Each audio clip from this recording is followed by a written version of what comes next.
resolvi fazer esse vídeo como um pensamento particular meu, baseado na minha própria vida, mas que eu penso ser uma, uma situação humana em geral.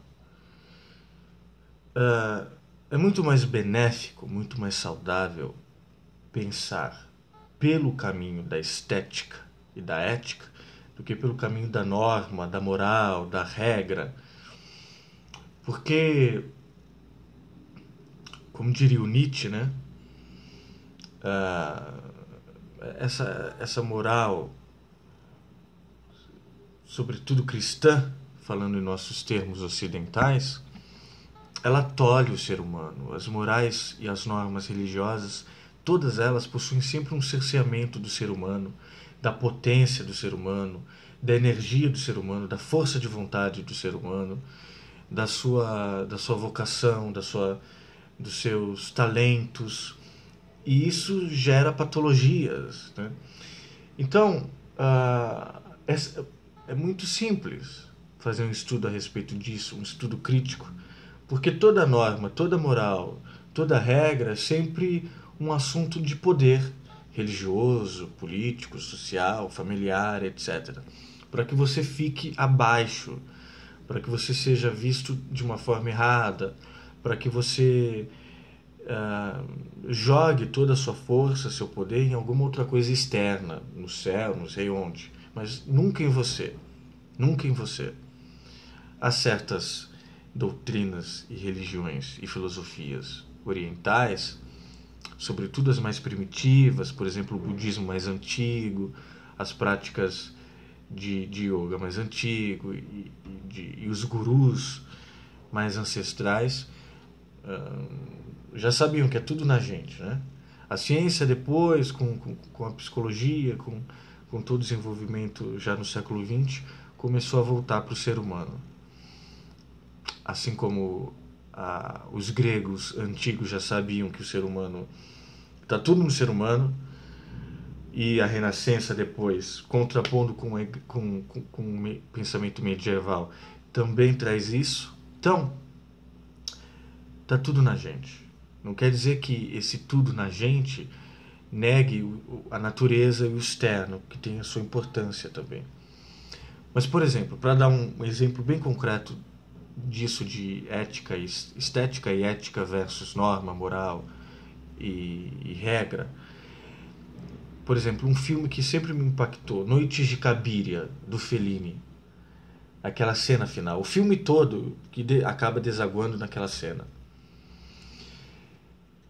Um sujeito que assiste aquela cena, pode ser desde criança, ou assistiu muito novo, ou na adolescência, aquela cena impacta a nossa sensibilidade, a sensibilidade do sujeito a tal ponto de que ele sabe que ele não pode ser, entre aspas, filha da puta com o outro, com o semelhante.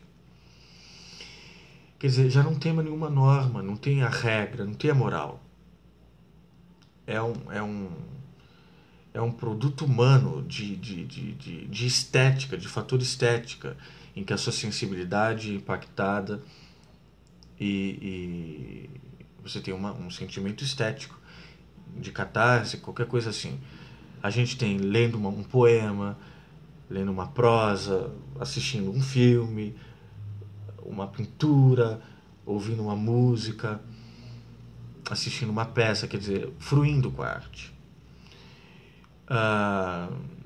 Não tem nenhuma situação de poder aí. É um confrontamento humano, de engrandecimento humano, né? Não tem esse jogo de poder. E é muito engraçado que toda norma, toda regra, toda moral tem sempre uma subversão. Em toda a sociedade, por mais que a maior parte das pessoas sejam escravizadas e alienadas, sempre há um contraponto, sempre há um momento de reviravolta, de rebelião ou de revolução.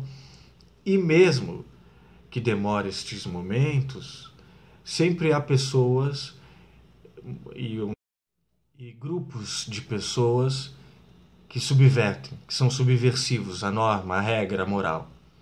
Porque nada disso funciona. Então, trocar tudo isso pelo caminho da estética e consecutivamente da ética, quer dizer, por um caminho filosófico, é muito mais benéfico, é muito mais saudável para o corpo, para a cabeça, para o espírito do ser humano, né? O poder de engrandecimento da arte, como dizia eu tenho um colega que eu não vejo faz tempo, crítico de arte. E depois teve um momento que a gente bebeu um vinho e escutava muita música dos negros americanos, não só jazz, mas Etta James, esse pessoal meio maluco. E música brasileira também, cantoras e cantores, grandes cantores e cantoras. E lá, pelas tantas, ele diz assim: o que seria do homem se não fosse a arte? É uma fala assim meio comum, meio clichê, mas ele falou com tanta sinceridade que eu li de uma outra forma. Eu li: o que seria de mim se não fosse a arte? Era como se ele tivesse dito isso. E eu digo a mesma coisa: o que seria de mim se não fosse a arte? Eu recentemente, praticamente em janeiro ou fevereiro desse ano, eu entrei em contato com algo que me engrandeceu muito. Foi um achado, inclusive, para o livro que eu estou escrevendo, que é o estado estético do Schiller, grande autor alemão, da passagem do classicismo para o romantismo junto com Goethe. Inclusive eram grandes colegas. E parece que ele era muito mais impetuoso do que o Goethe. O Schiller era muito mais... tinha esse espírito mais romântico mesmo. Ele era mais novo, então ele tinha isso, né? Enquanto que o autor do Fausto e dos Sofrimentos do Jovem Werther, ele era de uma geração mais antiga, então mais clássica, era um homem mais moderado. Mas enfim, o Schiller naquela época, já acho que século XVIII, quase século XIX, enquanto as cabeças rolavam na França, na Revolução Francesa, ele reivindicava um estado estético, onde os cidadãos exercessem sua vocação, sua potência, inclusive como artistas, não sofressem de fome, e mesmo os desajustados, como são todos os artistas, e ele sendo poeta, dramaturgo, escritor, sabia muito disso, exerciam plenamente sua potência, e o Estado, quer dizer, o governo, fosse estético, onde só através de um governo estético, de um Estado estético, onde a arte tivesse a sua importância, e, consecutivamente, implícito a isso, a ética e a estética, e não a moral, a regra e a norma, os seres humanos não seriam levados pela barbárie, pelo horror e pelo terror. E, quer dizer, ele já pensava nesses termos mais práticos a respeito da ética e da estética, de uma forma assim visceral. É preciso que o governo invista nisso. Quer dizer, é um pensamento maravilhoso se nós formos pensar que, mesmo que você não tenha tido... mesmo que você não tenha tido uma boa formação, uma boa escola, mesmo que você não tenha nascido num país em que investisse seriamente em cultura, em arte, em educação, independentemente disso, nós sempre buscamos isso. Nós sempre queremos nos desenvolver através disso, né? Seja você artista ou não. Então, é como dizia esse meu colega: o que seria de nós se não fosse arte, né? Há sempre políticas, iniciativas, projetos, investimentos muito interessantes na área da cultura, da educação, da arte. No entanto, eu preciso sempre mais. Nós, brasileiros, e os nossos políticos, tanto os desprezíveis quanto os bons, ainda não apostam que é a cultura que muda o país, que é a educação que muda o país, que é a arte que muda o país, que é o livro, a pintura, sabe? Ainda não apostam nisso. Nós ainda não acreditamos que não é a moral, que não é a regra, a norma, né? Na pseudo-democracia brasileira mundial, São essas coisas que são privilegiadas, então nós temos seres embrutecidos, ignorantes, alienados, e parece que hoje em dia nunca houve tantos, mas na verdade não é isso. Nunca houveram tantos, mas na verdade não é isso. É que nunca se deu tanta voz a eles através da internet, sobretudo das redes sociais. Mas sempre houve. Então,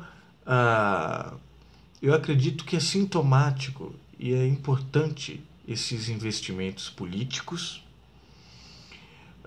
colocar isso lá em cima, junto com saúde, por exemplo.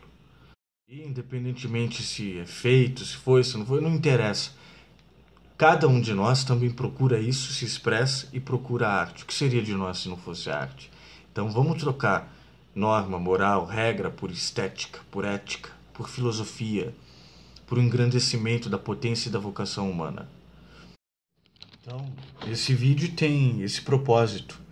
Nessa era cada vez mais técnica, cada vez mais profissionalizante, mais numérica, de lucromania, onde se dá mais força para a lógica, para a exatidão, do que para as humanidades, do que para a potência, do que para a vocação, para os talentos, do que para o pensamento.